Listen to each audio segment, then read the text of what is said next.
From the Essence of Machiavelli's The Prince by Axios Press. Chapter 3.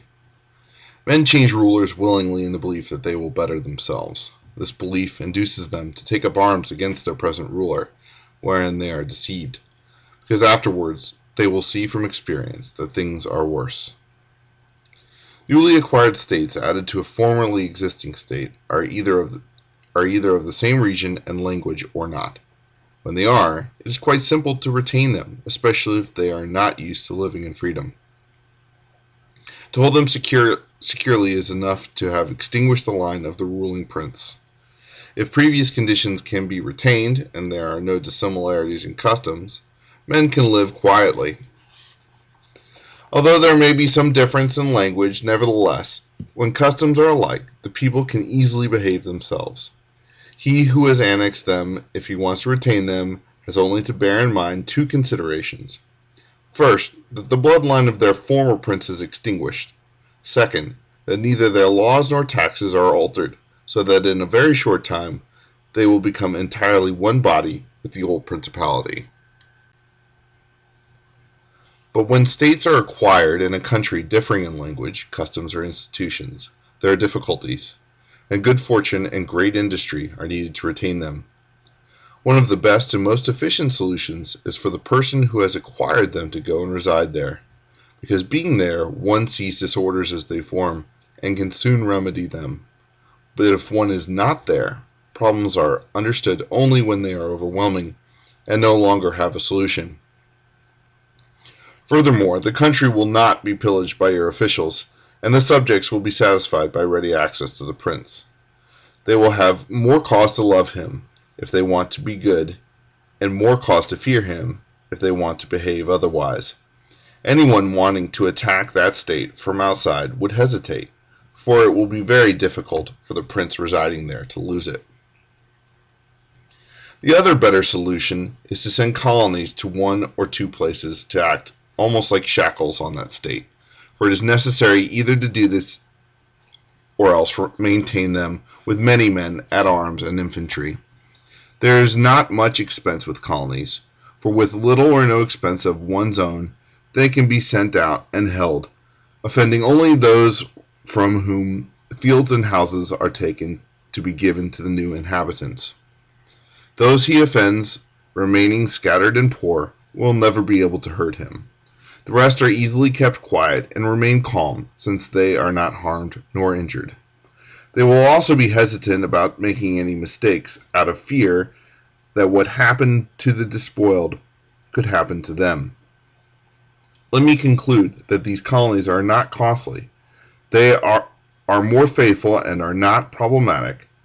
On the other hand, those who were injured can do little harm, since they are poor and scattered. For it must be noted that men should either be well treated or crushed, because they can avenge themselves of light injuries, but not of more serious ones. Therefore, any injury done to a man should be such that one does not fear a vendetta for it.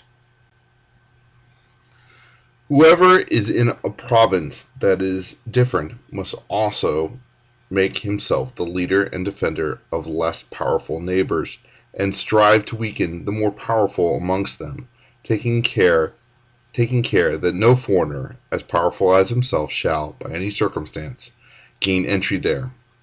It always happens that a foreigner will be called in by those who are unhappy either due to excess ambition or fear. The usual course of affairs is that as soon as a powerful foreigner enters a country, all the subject states are drawn to him, moved by the resentment they feel against the former ruling power.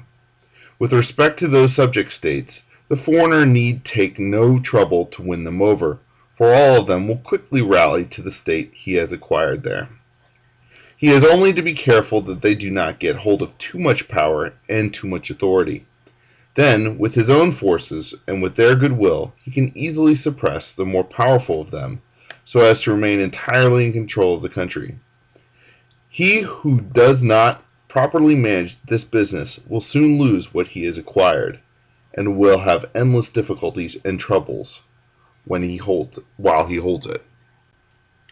The Romans did what all prudent princes should do by using all resources at their disposal to counter future as well as present troubles. When troubles are anticipated, they are easily remedied. But if you wait until they are pressing, then the medicine will be too late because the disease will have become incurable. What happens is akin to what physicians say about consumption. In the beginning, the illness is easy to cure, but difficult to diagnose. But over time, if undiagnosed and left untreated, it becomes easy to diagnose but difficult to cure. This also applies to affairs of the state. If troubles are detected early, then they can be quickly redressed. But when they remain undetected, they will be left to grow to the point where everyone is aware of them and there is no longer a remedy. Therefore, the Romans always overcame difficulties because they anticipated them and would not let them develop in an effort to avoid war, because they understood that war cannot be eliminated but only delayed to the advantage of others.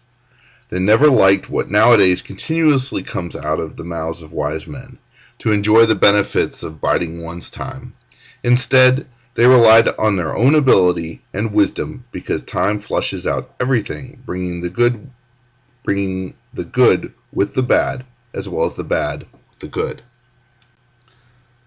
The desire to acquire is quite natural and common, and men will always do what they can, and they will be praised, not criticized for it.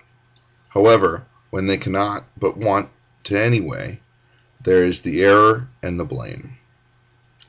When Cardinal Rowan observed to me that the Italians do not understand war, I replied to him that the French do not understand statecraft, for if they did, they would never have allowed the Church to attain such power.